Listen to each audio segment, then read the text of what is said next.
What's going on, everybody? Back again today to talk about more Marvel shit. You can tell by the title and the t-shirt. Today, also as you can tell by the title, we're gonna go through. I'm gonna do kind of like an overview slash review of the MCU Phase 4. We got our first Phase 5 movie in I think and Ant-Man and whatever, you know, was Quantum Mania. I think that was actually the first piece of Phase 5, if I'm correct. And now Guardians of the Galaxy Volume 3 is out. So before we get too much further into Phase 5, I wanted to give my overall opinion of Phase 4. So without further ado, let's dive in. So right off the bat, and I count Spider-Man uh, Far From Home. I think I forgot to put No Way Home in here too. Oh well. Maybe it's in here, I don't know. I kind of count Spider-Man Far From Home as being part of Phase 3. So starting Phase 4 with WandaVision, loved it. I think it's one of the stronger pieces of Phase 4. Why? Because it actually connects and it actually matters to the grander scheme of things in the MCU. We see Wanda dealing with the loss of Vision and the loss of everything she had, plus what could have been, and we see her begin down the trail of like falling into becoming evil essentially. Uh, Great performances by everyone, great special effects. Yes, of course, at the end it had to devolve into a CGI fight scene, but that's fine. And the villain was shoehorned in there like nobody gave a shit. I can't believe they're actually going to give this bitch her own mini series, but we'll see. I'm not going to watch it unless all the reviews rave about it, which I know they're not. It's a waste of time that they're even making it. But yeah, we see how Vision comes back. Most importantly, what makes this show good is that it's relevant. Like it's not skippable. If you skip this one, you're gonna be a little lost in future movies and TV shows. So that's why this is good, because it's relevant. Next up, we have the Falcon and the Winter Soldier. Um, it sucks. It does. It's not good. The villain sucks. The villain's motivation is stupid. Everyone's reaction to the villain is stupid. Like how like we have to stop calling them a terrorist. They are terrorists. Exactly what they're doing is the exact definition of terrorism. They are terrorists. Like it was so poorly thought out, poorly put together. It sucks though that like WandaVision, Falcon and Winter Soldier is relevant. There's stuff in here that you're gonna need to see. It introduces our U.S. agent, and yeah, actually, other than U.S. agent being introduced, I really don't think it fucking matters. Yeah, and it completely contradicts the ending of Avengers Endgame. Like, old Steve Rogers gives Sam the shield, and Sam kind of puts it on his arm. He says, "Thank you, I'll do my best."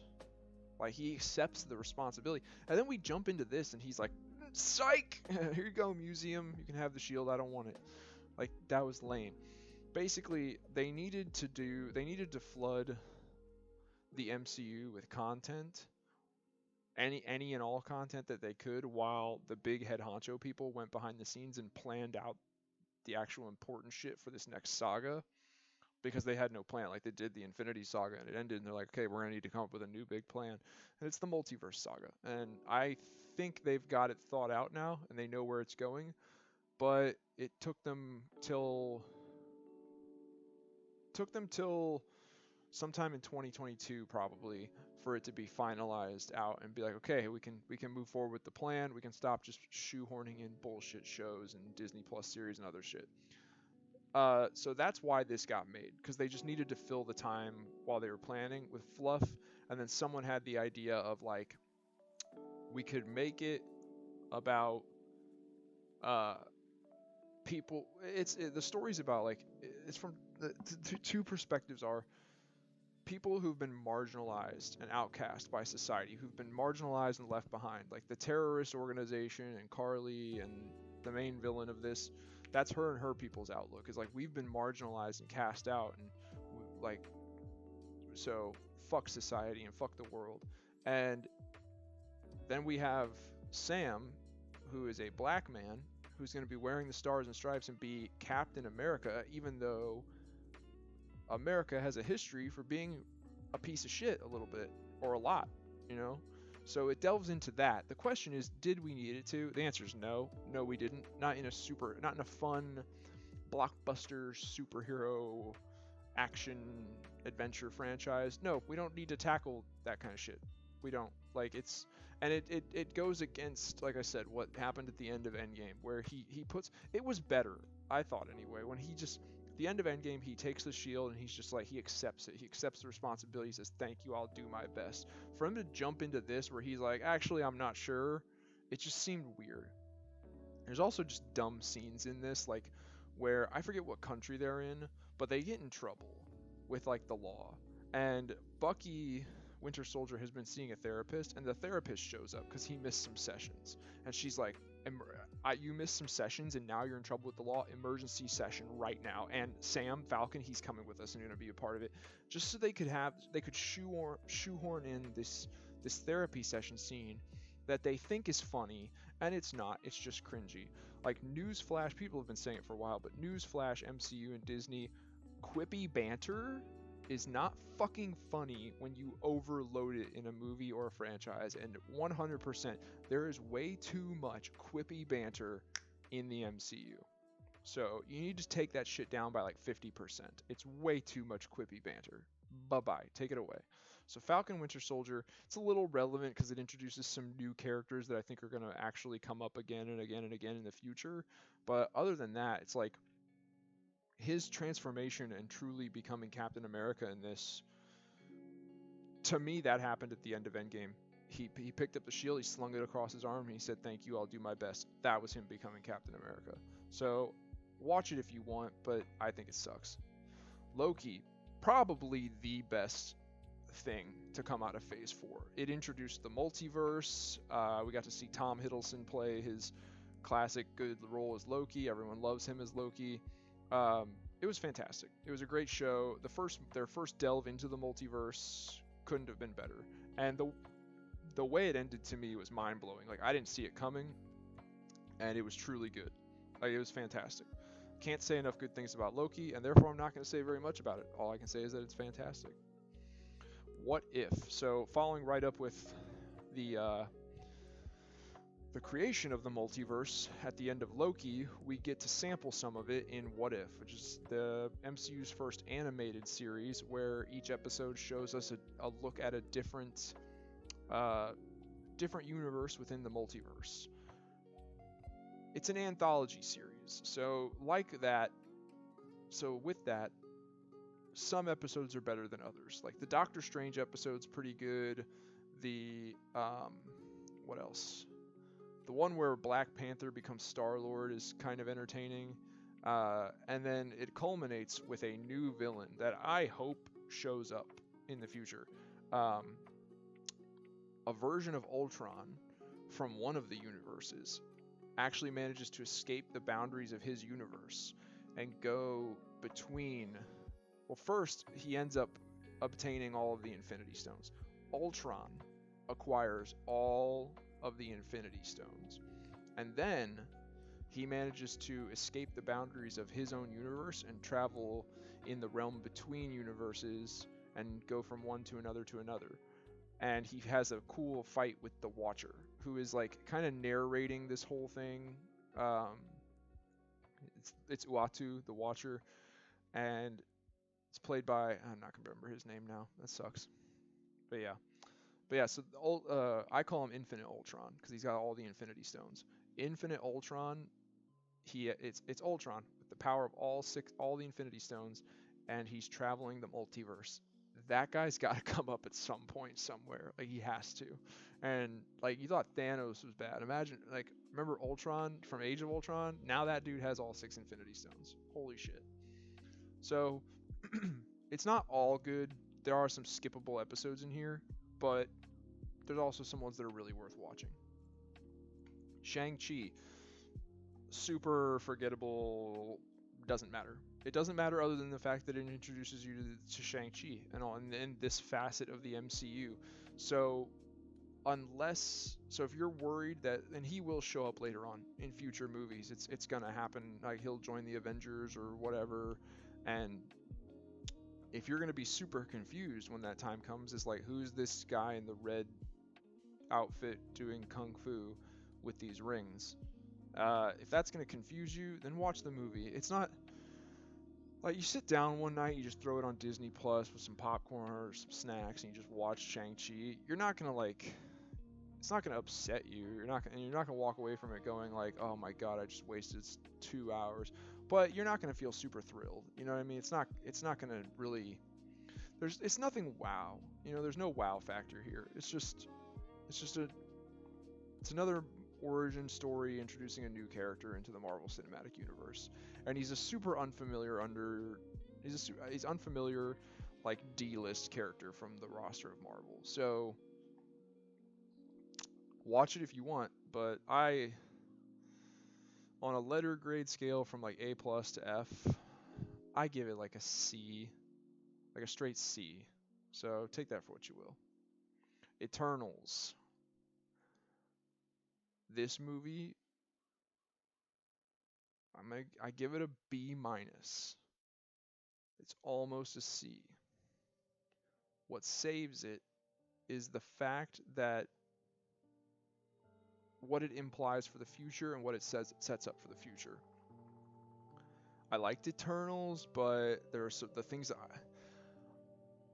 things I liked about Eternals, I liked a little.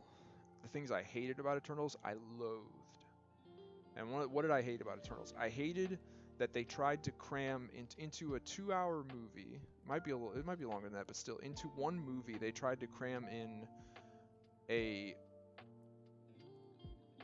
over 10,000. No, in one movie they tried to cram like, it's supposed to be like the Eternals have been on Earth for thousands upon thousands of years, like BC shit. And throughout the course of the movie, they'd show flashbacks to their time in the past with interacting with humanity. And from those flashbacks, we're supposed to kind of come away with this understanding of why most of them decide to forego their mission that they're on and try to save planet Earth and the human race. It doesn't really do it. It's just not enough time. This should have been a mini-series. The Falcon and the Winter Soldier should have been a 2-hour movie. This should have been a mini-series. Because 6-hour-long episodes, 6, 7, 8, however many you want to do, but it seems like Disney Plus does a minimum of like 6. 6-hour-long episodes would have been more time to flesh out their past on planet Earth. And therefore, I would have felt a little bit more like, okay, I get why they're deciding to go against their mission and try to save planet Earth. So that was part about it that kind of like threw me off. I also did not agree with who the Crow villain, the Deviant villain. I don't know why that guy was there. Like, he didn't need to be there. The Deviants could have remained just these like mindless animal beasts. None of them needed to evolve and become able to talk, because that Crow dude villain served no purpose. And then the main antagonist of this entire movie, Icarus, they did him dirty. His behavior and character in this movie is nothing like him in the comics. I have this suspicion that this movie has a very diverse cast.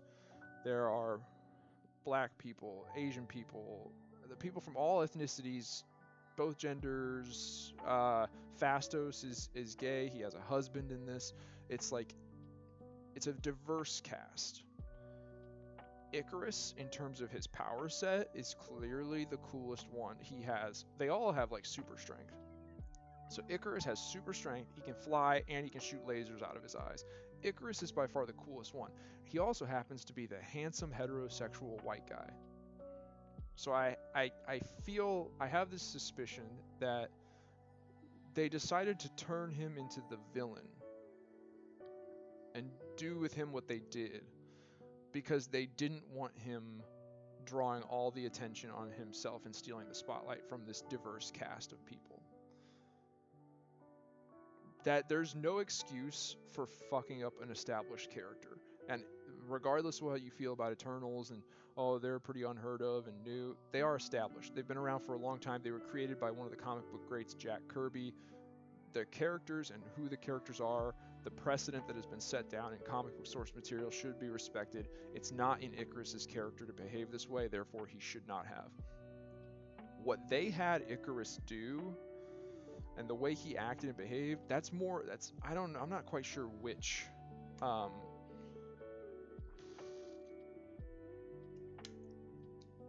I'm not quite sure which of the Eternals that's more in line with. I almost want to say Druig, but I'm not certain.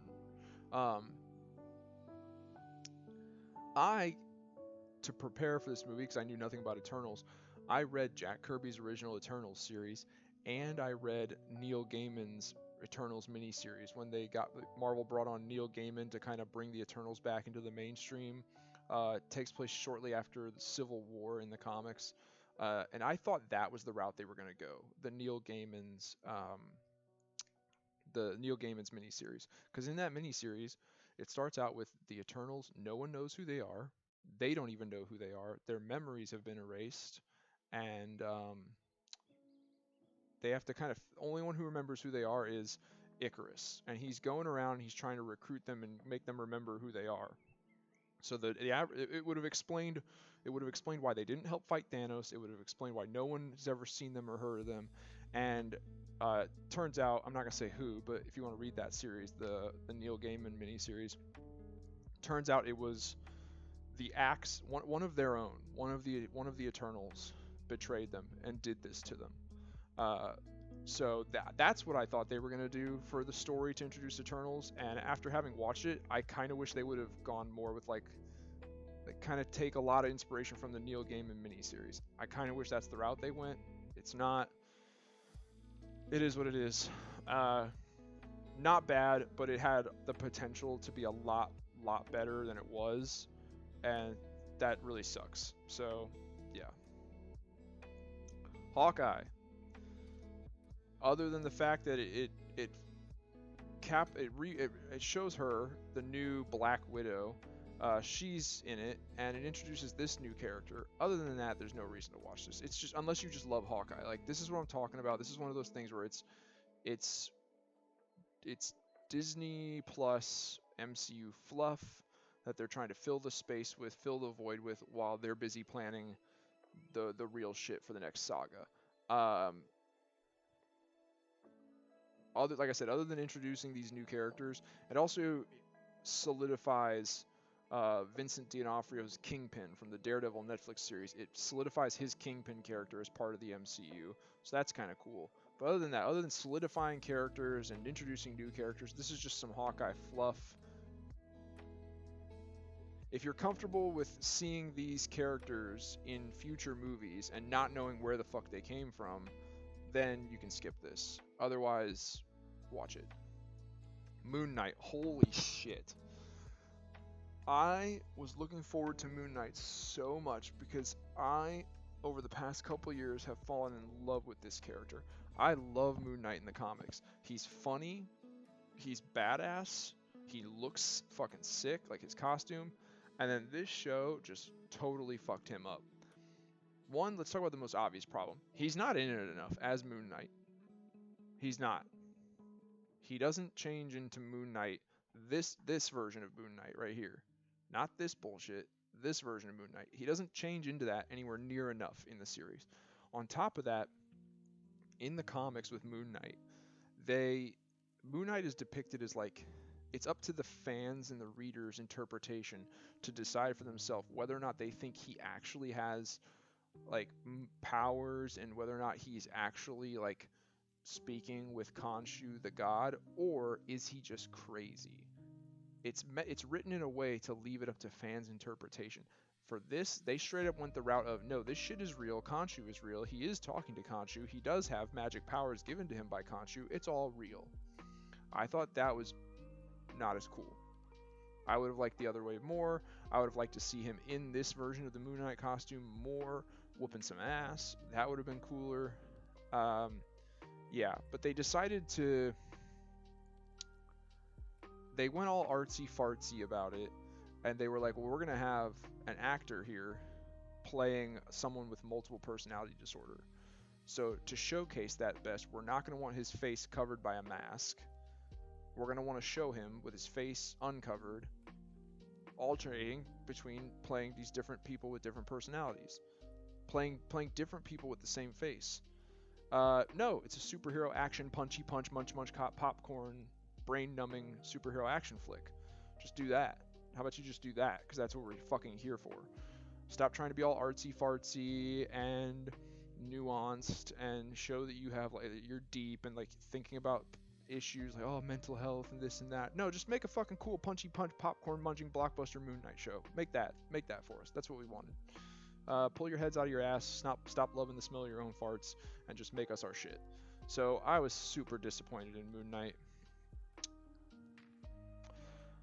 I'm hopeful that when season 2, because I think it is getting a season 2, I'm hopeful that when season 2 comes around, they will have moved on from the.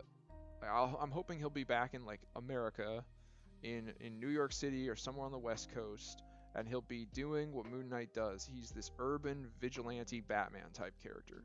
I'm hoping he'll be back to that. And if not, we've got Daredevil, but oh shit, we'll talk about that here in a second. Doctor Strange in the Multiverse of Madness, fantastic. Can't say enough good things about it. It furthered the multiverse story, multiverse saga, showed more depth of the multiverse, teased us as to what we're getting into with that. We saw Wanda and her descent into like madness and becoming evil came full circle, and she's the fucking villain of the movie, and it was great. I loved it. I loved the acting. I loved the horror elements that Sam Raimi put in here. I loved all the performances by all the actors. I loved the Illuminati, the multiversal like group of Avengers heroes that we saw. I loved all of it. I loved the special effects, the sound effects, everything. And I liked the way it ended. It was kind of an open-ended, cool ending. Can't say enough good things about Doctor Strange in the Multiverse of Madness. Not only is it relevant and unskippable, you don't want to skip it. It's well worth watching. Miss Marvel, skip that shit. Thor. Bullshit. Complete bullshit fluff. Like, for them trying to adapt the Gore the God Butcher arc, this absolutely sucked. They went way too heavy on the humor. Not just like the quippy banter humor that is way overdone at this point. Just other bullshit. Like the screaming goats. That was stupid. Thor talking to his weapons like their ex-girlfriends or current girlfriends, that's fucking stupid. Like they made Thor out to be a fucking moron in this, and it just sucks. And then the villain Gore the God Butcher wasn't much of a God Butcher. In the entire movie, you only see him actually kill one god, and he doesn't exactly butcher him. He just stabs him in the neck and with the sword. And that's it. And then they just say throughout the rest of the movie that he's been going around the universe just slaying gods left and right, but you never see it. You never see it. And then, yeah, it's just, it wasn't good. She-Hulk, holy fuck. This is another one that's just trying to be way too meta, trying to be way too artsy-fartsy, trying to be all women. It's a show made for women. I did a review of She-Hulk. It's a show made for women, or at least it's a show made to appeal to what Disney Marvel thinks women want out of a superhero TV show. Yeah, it's not good. There's one episode where like the plot of the episode is She-Hulk has to go to a friend's wedding, and she shows up as She-Hulk, and the friend is upset because she's stealing the spotlight on her special. That's the fucking plot of the episode. There's an episode where she's in the office twerking with Megan Thee Stallion, and then Daredevil shows up, and that's the only reason I watched this show was to see Daredevil. And holy fuck, they did the yellow and red costume. These dipshit morons did the yellow and red. This is them thinking that fan service of any kind is good. So this is them going, see, we know stuff from the comics because we know that he used to have a red and yellow costume, so we put that in there. See, we did that for you guys. We're referencing comic book shit. You like when we do that, don't you? No, we like when shit's good. Yeah, we like when shit's good. the yellow and red costumes. There's a reason it got changed. There's a reason that the yellow and red costume is some old shit that he used to wear way back in the day when he was being drawn in comics. And there's a reason they changed it to the red shit. It's because the red and yellow stuff sucked major ass, and the red one is cool. The all red is cool. So they should have just stuck with that. And I swear, I hope if he's in the red and yellow suit for Daredevil Born Again, I won't watch it. I'm declaring that now. I won't watch it. The yellow and red is a bad idea. It needs to go bye-bye and never be done again. And then, as far as how they portrayed Daredevil, Matt Murdock, and how he moved and how he fought, it was good. I was happy with it. Only thing I thought was stupid was when they go to that warehouse to fight these thugs and rescue the guy that's been kidnapped, all of the thug bad guys are carrying crossbows. And I'm just like, where the fuck are the guns? And then it hit me. It's like, okay, I get it's supposed to be in California, but no one in California carries guns illegally. I think that's something criminals would probably do. So they should have had guns. It seemed to me like this is more like this new age bullshit where they're like, we don't want to show guns because we don't want to promote gun violence. Fuck off. So yeah. And then the ending to this thing was just trying to be so meta where like not only did she break the fourth wall, she climbed out of her own title card on the Disney Plus home screen and then swung herself down and went in through the title card of Marvel Assembled, and she went and spoke with Kevin, who is supposed to... Now, here's something to point out. Before she goes to speak with Robot Kevin, who's supposed to be like the thing designing the MCU, she stops in the writer's room. And apparently, those people in that scene, those people sitting at the table, they were all the writers for this show. And looking at them, you kind of see why it ended up the way it ended up. Because there's 3 very liberal artsy looking women. And then a man, there's at least one guy there who I can only describe as like, if he was on a date with a woman and someone came up and tried to mug him, he would push the woman in front of him at the mugger and run away. That's how I'm going to describe the guy. So, yeah. It's easy to see how this show ended up this way, which sucks. But yeah. She basically, she talks to the robot Kevin, and she makes the point to him, like, why do we always have to follow the Marvel formula? Because it typically works. That's why. So shut the fuck up and do it. Because it typically works. Are there some things that have gotten out of hand? Yes, like the quippy banter. It's gotten out of hand. There's too much of it. And there's just a general overemphasis on humor overall. That it needs to be toned down. Other than that, the Marvel formula works. Keep doing it. Don't change a damn thing. Don't try to be artsy-fartsy, creative, unique, imaginative. Just follow the fucking formula. Get real cold and calculating and scientific about it and follow the fucking formula. And you will make money and have success and people will love your shit. So yeah. Fuck this. Black Panther. We gotta start speeding this up. I like this movie. I liked it a lot. It even had me in my feels until the very end. So this guy right here, just gonna sum this up real quick. This is Namor. He's a new character introduced. You cannot skip this movie. It's relevant. This guy, Namor, he's a new character. He's the villain of this movie. He's from this underwater society. And yeah, throughout the movie, him and his underwater tribe of people, they butcher and murder and kill a fuck ton of Wakandans. And it all culminates in a big battle at the end where Shuri becomes the new Black Panther after eating the fucking fruit. And after all of this blood, he kills so many people. He kills her mom. Spoiler alert. Him and his tribe of water people, they lay waste to Wakanda and murder so many Wakandans, including her mom, the queen. And this is also after her brother died. And then it all culminates with a big showdown on the ocean where Wakandans and I'm gonna call them Atlanteans because I don't know what the fuck else to call them. Where Wakandans and Atlanteans are the water people. They're fighting. They're going at each other. They're killing each other left and right. And then these two end up in a final like duel fight to the death. excuse me, it starts out inside of a ship that they're on, and then it ends up moving to a beach, and they're fighting and they're fighting and they're fighting and they're fighting, and then she gets fucking stabbed through the gut, and like fighting and fighting and fighting. And after all this bloodshed and all this fighting, she has this bullshit wussy ass revelation, and she's just like, I will not kill you. Instead, we will form an alliance and be stronger than ever. And then they go back to where the battle is taken, because they've moved away from the main battle that's happening on the ocean, and they go back to it, and they both just kind of stand there over their people, and they're like, hey guys, we talked it out, we decided we're going to be allies, fight's over.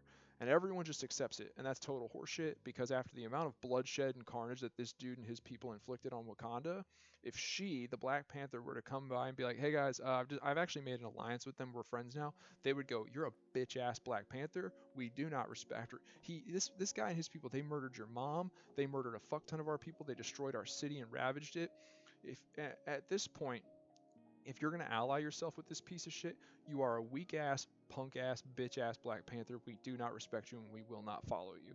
That's what should have happened. That's what logic dictates happens. But in this day and age, we want to send a touchy-feely, peaceful, politically correct, anti-violent message about friendship. You know, it's make love, not war. No, she should have murdered his bitch ass. Or if you don't want to see Namor die in the first movie he's introduced, don't make him the main villain.